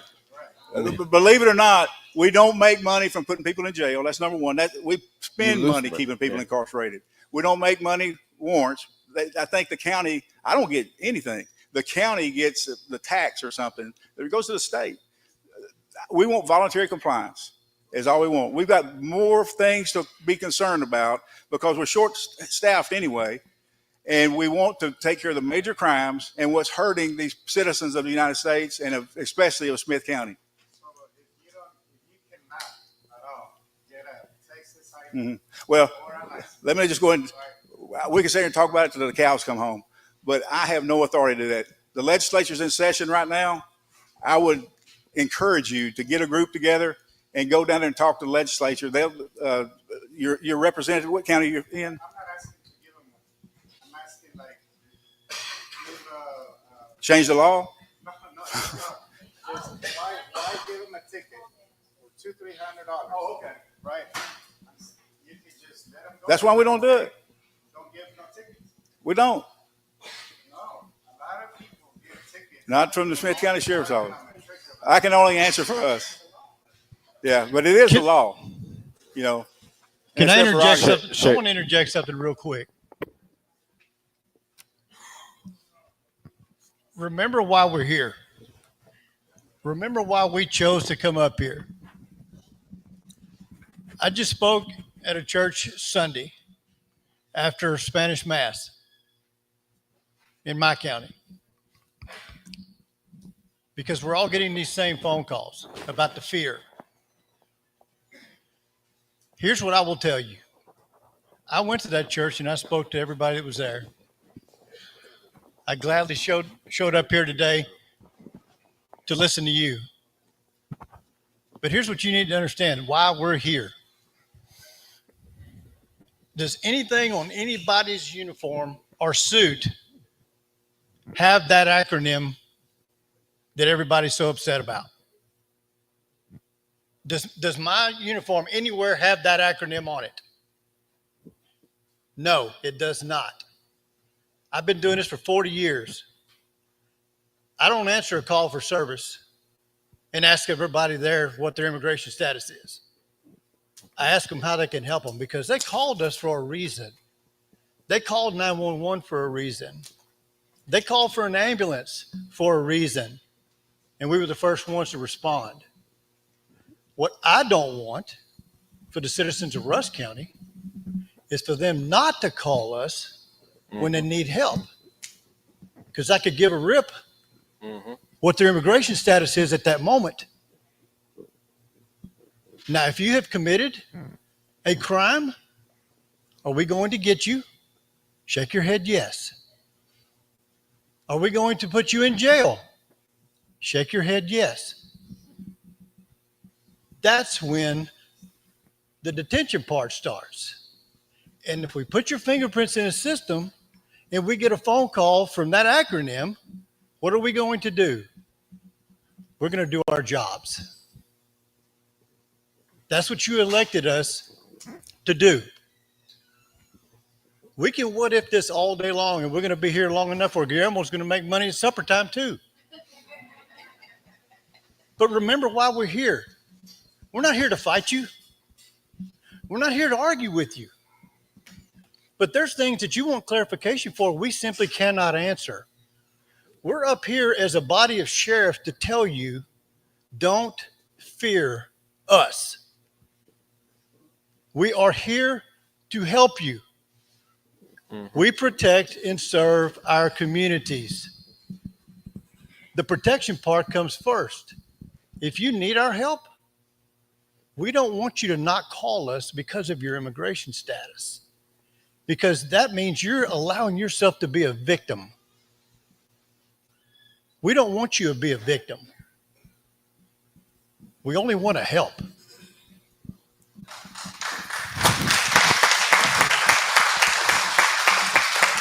There. Go ahead.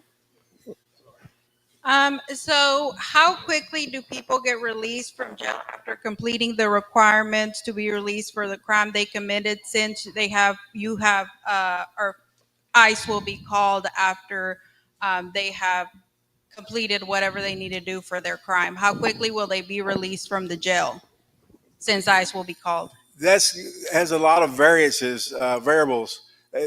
Are they arrested for homicide? Are they arrested for burglary? Or arrested for misdemeanor theft, shoplifting? All of those, they're going to be released to ICE, or ICE is going to be contacted after they make bond and are free to walk out. They're not going to walk out. ICE is going to be contacted. They have 48 hours to pick them up. Or if their case is over with, they laid out their time in jail, the last day ICE will be contacted. They have 48 hours to pick them up. So that's the process. So they'll remain in the jail for 48 hours, or they'll be released from the jail? They'll be released from the jail only if within 48 hours ICE does not pick them up. Okay, so they'll stay in the jail 48 hours, and then they'll be released if ICE does not. Or they'll issue a detainer, right? If ICE doesn't issue a detainer. Yes, ma'am. In the maroon.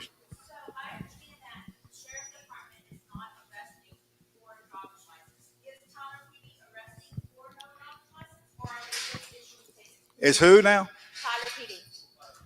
I can't speak for Tyler PD. You got to talk to Chief Toller about that. Okay.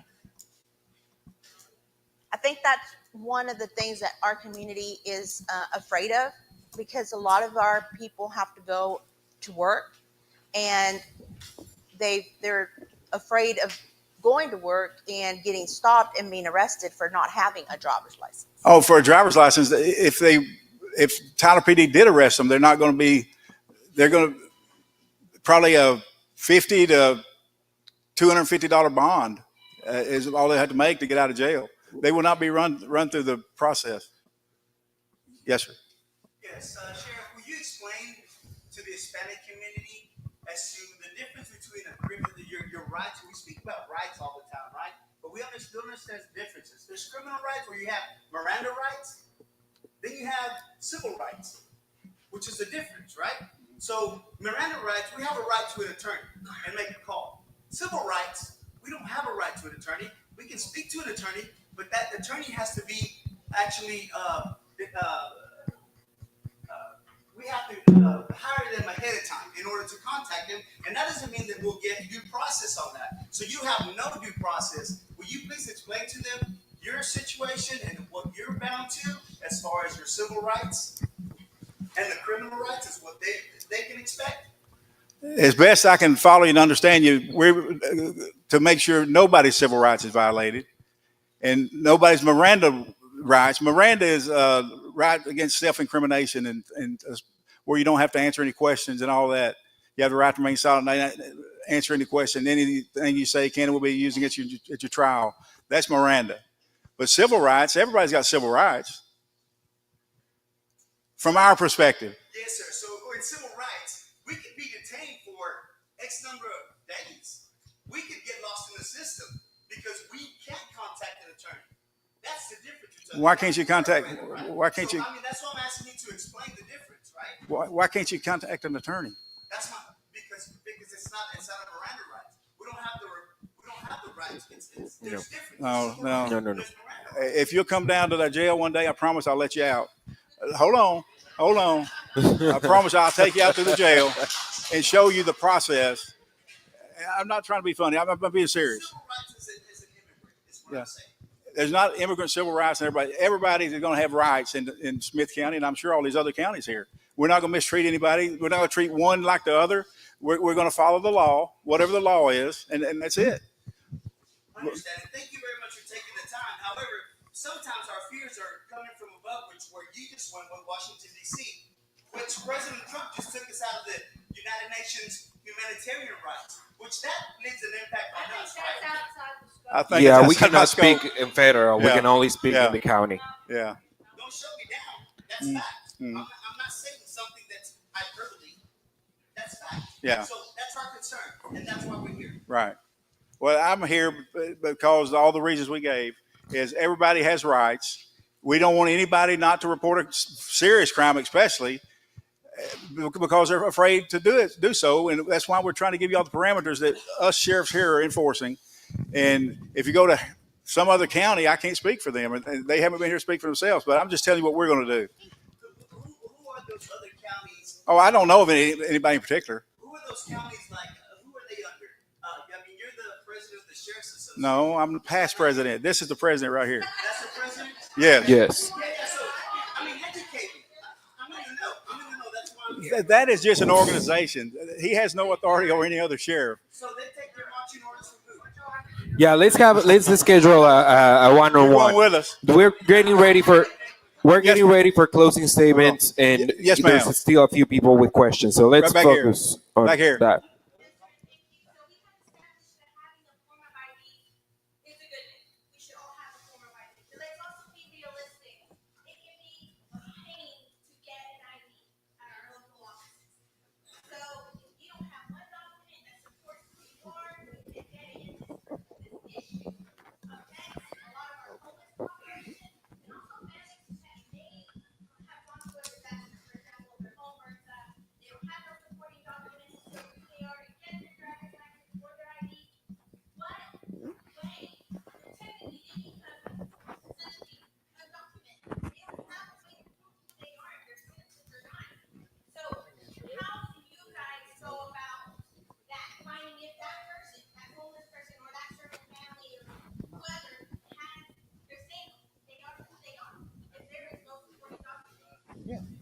Sheriff Valdez is going to answer that.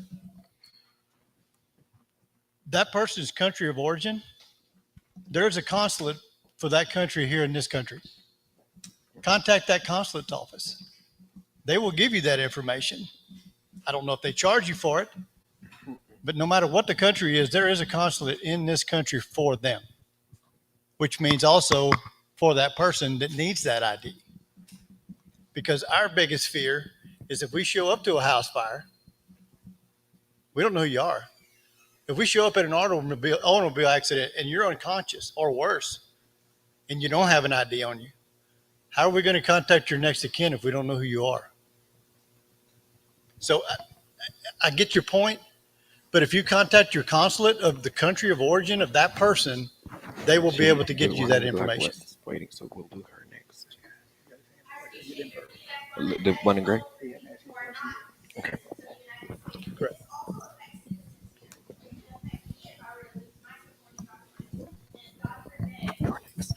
Your birth certificate, if you're here, you can go to any county clerk in the state of Texas. If you are traveling and you're in El Paso right now, and you lose that birth certificate, you can go to that county clerk's office and they can get it from the county that you were born from, just like that.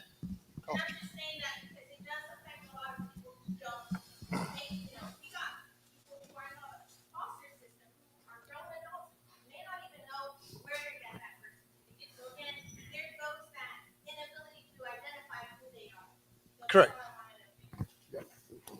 We have time for two more questions, and I was asked to gentleman in the beige, and then you're next.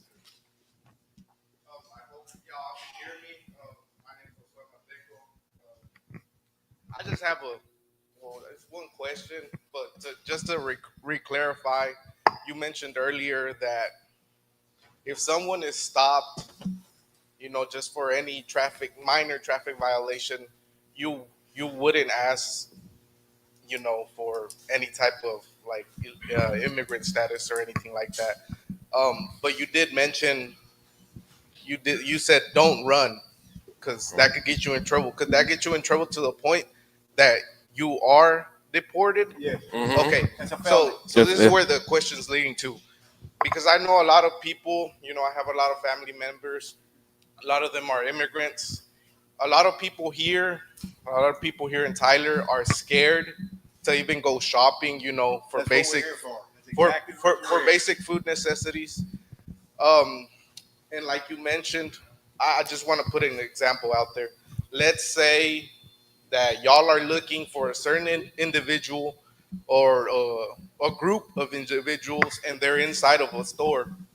And like you mentioned, stopping someone like in the car. Let's just say that there are other immigrants near them or anything, and they get scared and they decide to run, even though they're not with that individual, or run away. No, I was talking about running in a car, in a vehicle, not on foot. Yeah. Oh, okay. All right. That's all I wanted. Yeah. Okay. Thank you. Thank you. And Last question. But we will be here if anybody wants to ask any questions after we're finished. So, And the sheriffs there want to say something before you leave, if you don't mind. Go ahead, ma'am. oh no, you're fine. So what I wanted to say is more of a proposal than a question. Is that okay? It's what now? I'm That's sorry. More of a proposal than a question. Is that okay? Oh, that's fine. Okay, wonderful. So, as has been brought up multiple times here today, there are people that are scared to go to school, to their churches, to their grocery stores, and as Dr. Shonda Marsh had mentioned earlier, issues with our hospitals because these things are happening in other parts of the country where ICE is going in and causing disturbances in these sensitive and private areas. Some of these cities have began to do city ordinances to prevent them from being able to go into schools, churches, and hospitals specifically. And that is something that the Sheriff's Department, Mayor, and City Council would have the ability to collaborate on to create such an ordinance and then enforce The such an police ordinance. chief would. I don't work for city council. I understand. That's why I said collaborate, and I mentioned City Council and the Mayor. Right. Just But because that would y'all be the are police law would go with them. enforcement. Yes. Okay. So it would be a collaborative effort, if that. Okay. Yeah, but I don't get what your question is. I said it wasn't a question. I'm so sorry. yeah, It's not a okay, question. gotcha. Okay. It's not. Well- I'm just throwing out an idea that we could collaborate together to permanently absolutely. settle some of these fears by Yes. putting in an ordinance like this and then having individuals like yourselves enforce those ordinances. No, we don't enforce city ordinances. Oh, well, the mayor and city The council, city, any and city police ordinance would is enforced collaborate. by the city police department. Well, we said questions. Could we answer his? He says, Yeah. Go ahead, sir.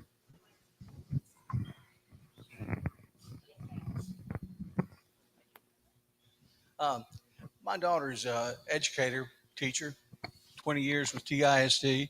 She's in Lindale now. She has, since the election, she has had a hard time with the students. There is a lot of bullying going on, a lot of name calling. Unfortunately, most of it's caused by white people. And that's me. As sheriffs and law enforcement, things come up that blemish you, but you can't do anything about it. It's causing fights. It's causing disruption in classrooms and after class. And what I would ask you for her is could you possibly go to the administrations of all the schools in this area and try to um, create some dialogue so that you can fight against this bullying, this lack of empathy for people who, as children, they find themselves in this situation, no fault of their own. So, would you make the effort to go to them and create some dialogue with the education entities, and especially in our East Texas area, because those problems are just going to get bigger, and as each year the young people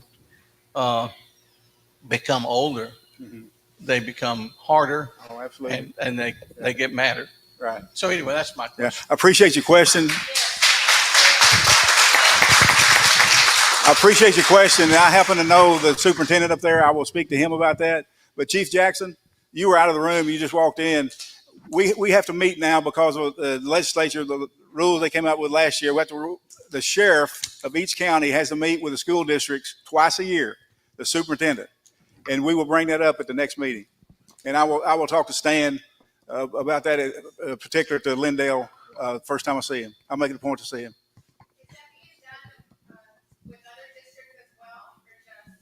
I'm open to any district in Smith County. I'm not going to start doing Sheriff Jones and all them. Oh, come on. But no. County that's statewide. Sure. If they're having issues at a particular school that disrupts class, it disrupts the life of the person they're bullying, which any bullying does, by all means contact us. We'll help educate them. We'll do whatever we can to get them to where they're in compliance, because that helps us later. The ones that don't become juvenile delinquents don't become adult delinquents. And I would like to spend my last however many years I'm going to be working a little bit less baloney that we have to deal with yes, ma'am.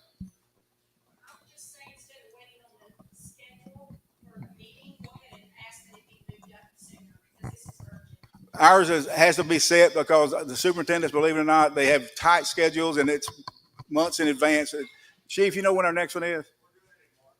In March. But I'll contact anybody that's out in the unincorporated part of Smith County, which would be Chapel Hill and Summit Tyler, or just anywhere in Smith County.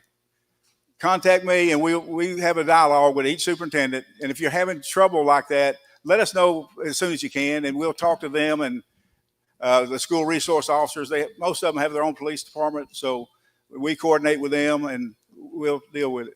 Hey, John. Yes, sir.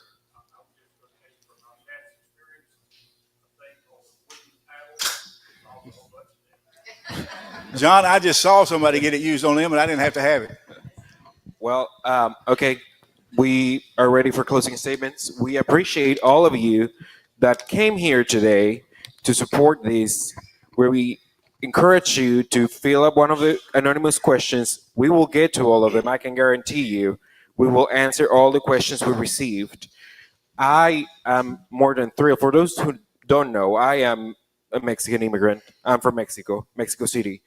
And for me, it means a lot to have all our sheriffs here from different counties and know that y'all are doing the best to keep y'all's counties and our counties safe. That means a lot.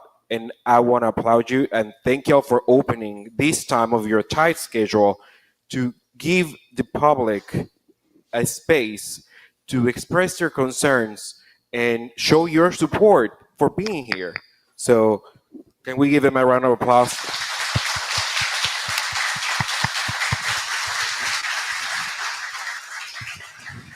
Another thing that I almost forgot to do is I want to thank Guillermo Garnica here for opening up his place for us to have this meeting.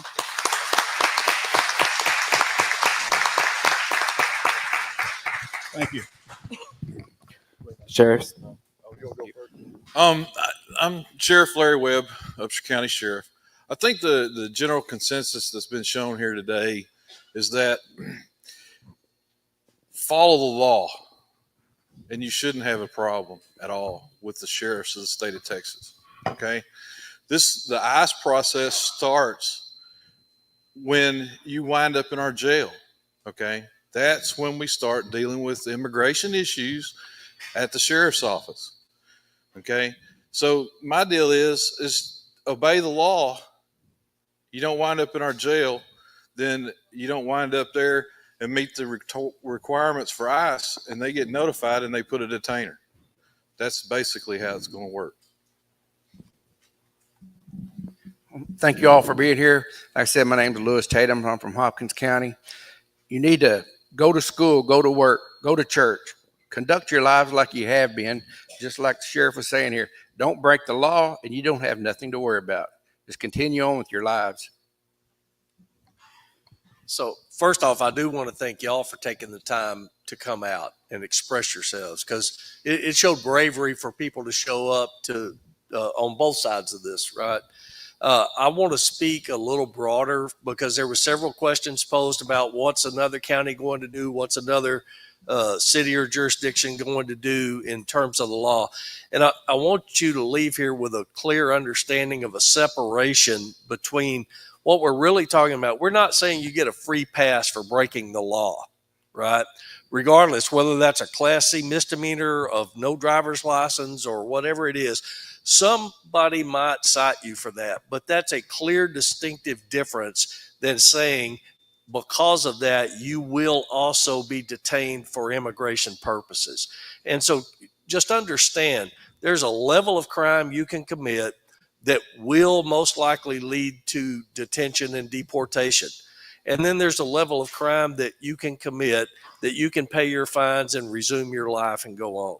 And so just understand what Sheriff Smith spoke about with Mr. Holman in his comments. Those warrants are targeted individuals that are known violent offenders. That's the people they are going after, and that's the people they're associating collateral damage with. So keep that in mind. Don't live in fear. Thank you. Again, I'm Ricky Jones with Franklin County, and Thomas hit on what a lot of the President Association. My concern, and Larry, kind of how we wound up here with Larry, he was going to do this on his own. And he mentioned to me last week when I was at Robert Davis's office that he was doing this. I'm a small county. I'm the 9th smallest county in the state. I only have 10,000, a little over 10,000 in population.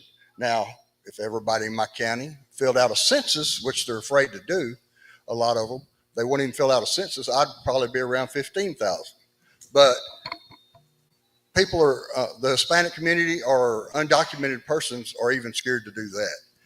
I wanted to come in and let everybody know in Franklin County, I thank the people that work in Franklin County, because if we didn't have them doing all the construction work and all this other jobs in the county, a lot of that work would not get done. So I appreciate everybody there that's coming here to work and make things better for themselves. And I didn't want them to be concerned about going to work.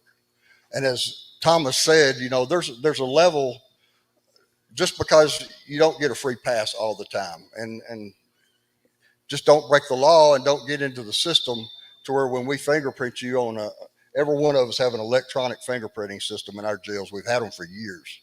And whenever those prints hit the federal side of it, it's going to flag ICE. Okay.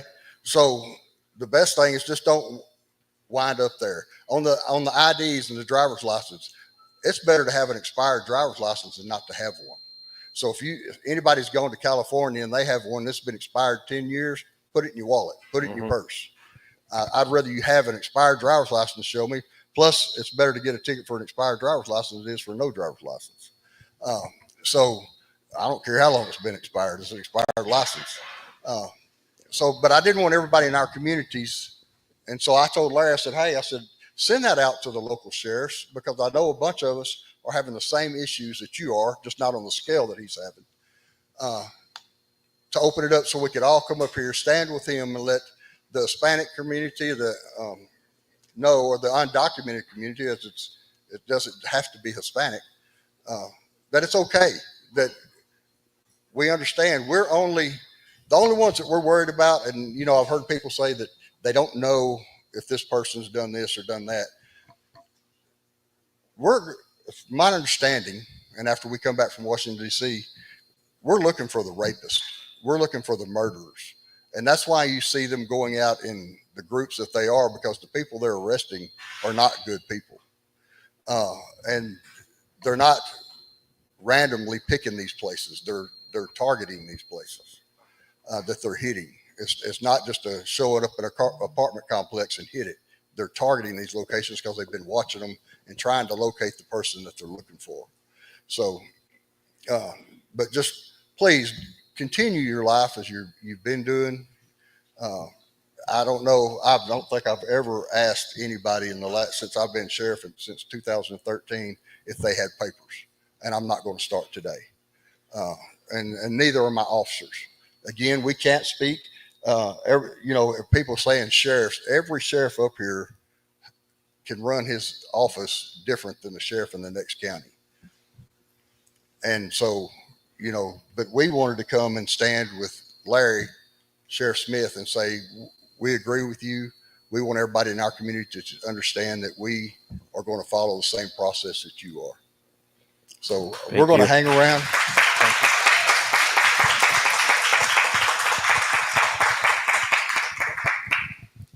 Yes, ma'am. Yes, ma'am. You got the floor. I'm not going to deny you.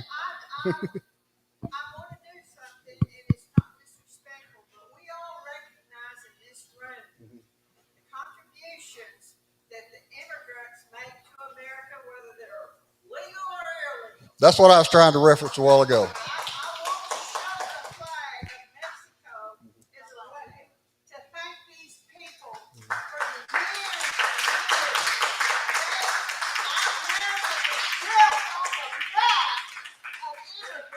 Okay. Thank you. Okay. Here. Go ahead. The last thing I'm going to say on this is ask yourself the question, where's this fear coming from? So, I would argue social media. And I'll give you a prime example of it. We had a shooting in my county on Thursday night.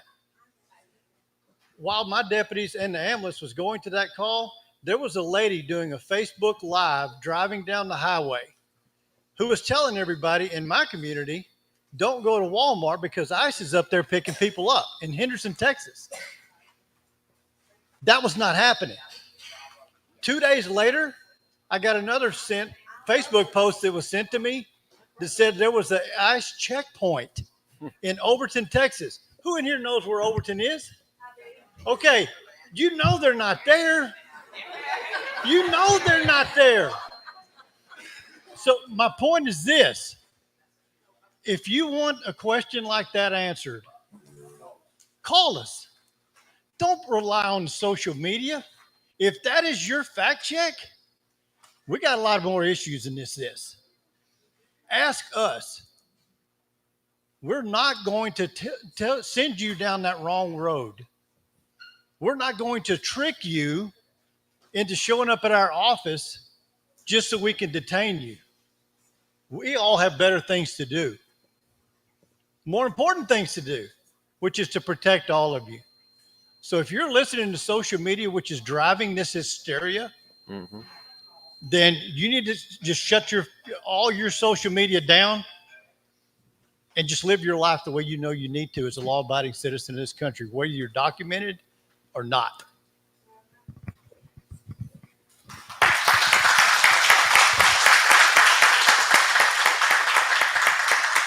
There's a lady back here. She's got some kind of question.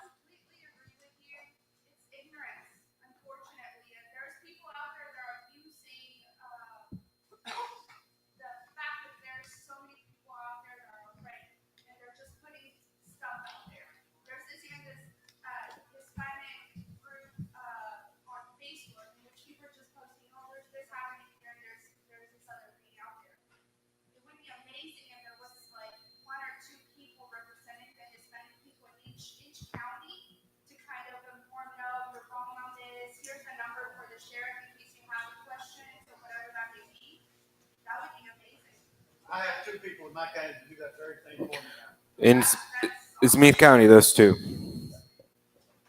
All right. Well, I'm Sheriff Cole from Wood County. Not going to find much different from me than what you have everybody up here. I thank y'all for showing up. I thank each sheriff that's here for showing up, and each one has voiced their opinions. We're all here in support of Sheriff Smith. We're all looking at the same things here. I hear a lot of different things out there from school situations. Well, first of all, I think like they were trying to explain to you, we have 2 mandatory meetings a year with the school. If there's something else going on, we provide for that meeting as sheriffs, but we can't make those people at the school show up. So maybe some should show up and talk to some of them about some of that. And their responsibilities is coming in there and taking care of the children that we're sending to them. Doesn't matter whose children, it's everybody's children. It's the same thing. We're hearing people, or I'm hearing it, that they're saying they're afraid to go to the grocery store. Okay, well, where is this grocery store at, and who's actually has that jurisdiction there?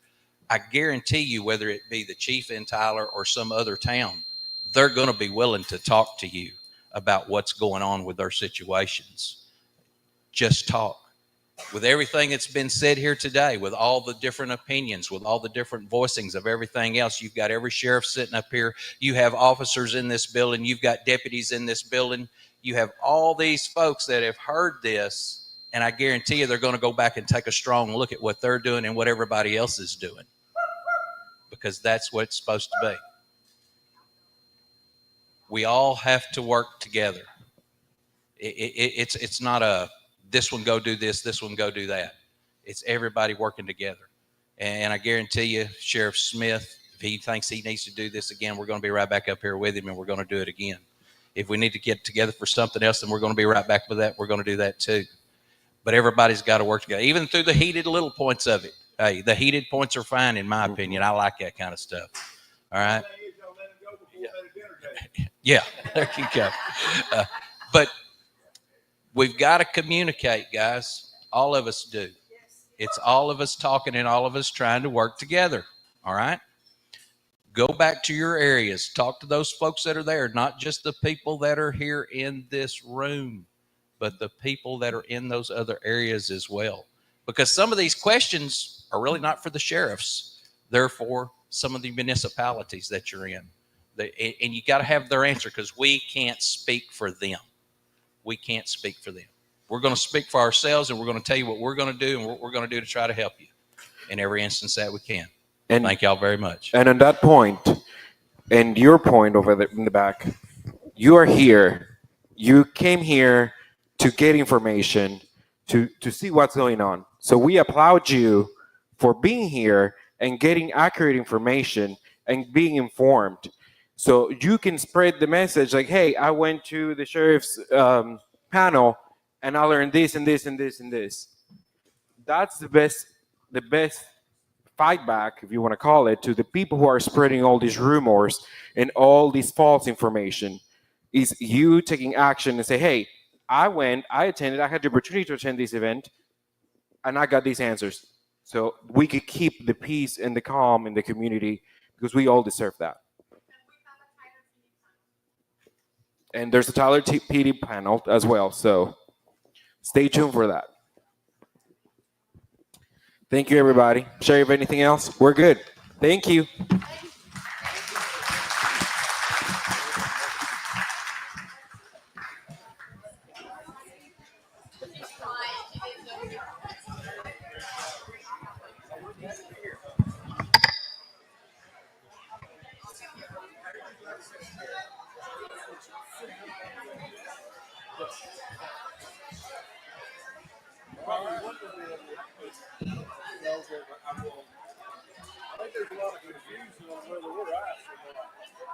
Thank you, man. I appreciate it. Thank you. That Thank was y'all. great. I'm glad I came for the information. You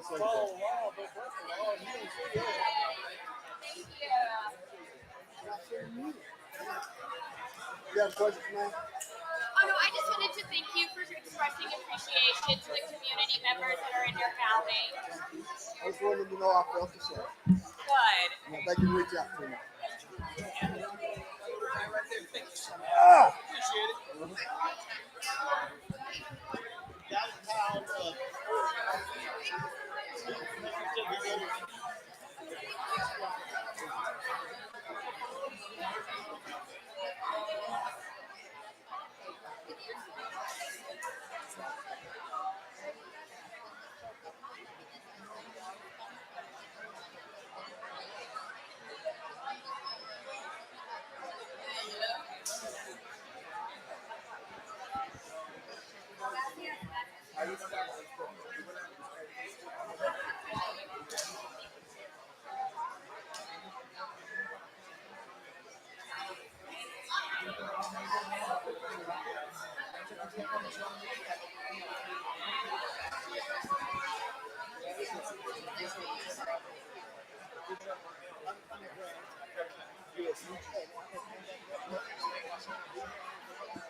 todos los sheriffs.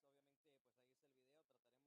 Trataremos de hacer algunas traducciones, algunos comentarios en cuanto a temas importantes. Les agradecemos a toda la gente que se quedó a mirar el en vivo. Están algunos abogados aquí, el abogado José Sánchez, entre otras personas que estaban aquí, que quizás puedan darnos algún comentario y trataremos de hacérselos llegar a través de la plataforma.